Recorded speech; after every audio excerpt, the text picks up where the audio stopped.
High দর্শক, কেমন আছেন সবাই? আলহামদুলিল্লাহ আমি ভালো আছি। আসলে আমি আজকে কিছু সার উত্তোলন করতেছি চেম্বার থেকে। তো আসলে চেম্বারে যখন সার রেডি হয়, ঠিক আছে, সারগুলো আসলে কেমন হয় বা চেম্বার যখন রেডি হয় তখন সারগুলো কীরকম হয়, ঠিক এরকম হয়, ঝরঝরা হয়।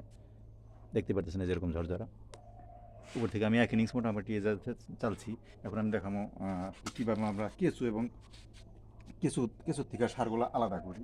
একদম অর্ডিনারি একটা নেট নিছি আমি, দেখতে পাচ্ছেন, একদম অর্ডিনারি লোকাল, একদম নেট, একদম মাছ ধরার যে নেট, এই নেট। আর নেটে আমি সার গলায় দিতে পারছি, সার গলায় দিতে পারছি, এক ঝরঝর হয়ে গেছে একদম। সারটা আমি কেঁচু কেঁচু সহ নেট তুললাম।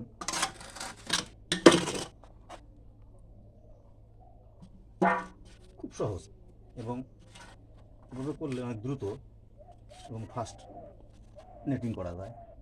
সারগুলো আমি নিয়ে নিলাম নেটে।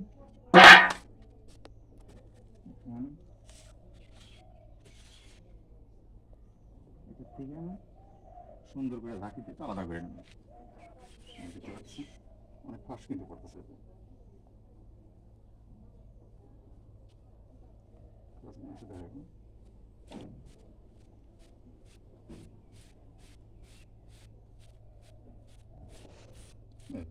সুন্দরভাবে সারগুলো কিন্তু আলাদা হয়ে গেছে, একই সাথে সারগুলো আলাদা হয়ে গেছে, প্লাস কেঁচুগুলো দেখেন কত সুন্দর, মানে এত সুন্দরভাবে কেঁচুগুলো আলাদা হয়েছে।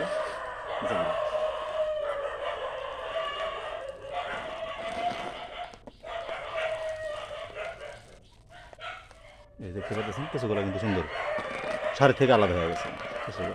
এখন আমি এর ভিতরে আবার পুনরায় গোবর দিয়ে সেটা আবার কেঁচুগুলো কিন্তু উপরে দিয়ে দিই। ওকে, ধন্যবাদ, সবাই ভালো থাকেন, দেখা হবে নেক্সট ভিডিওতে।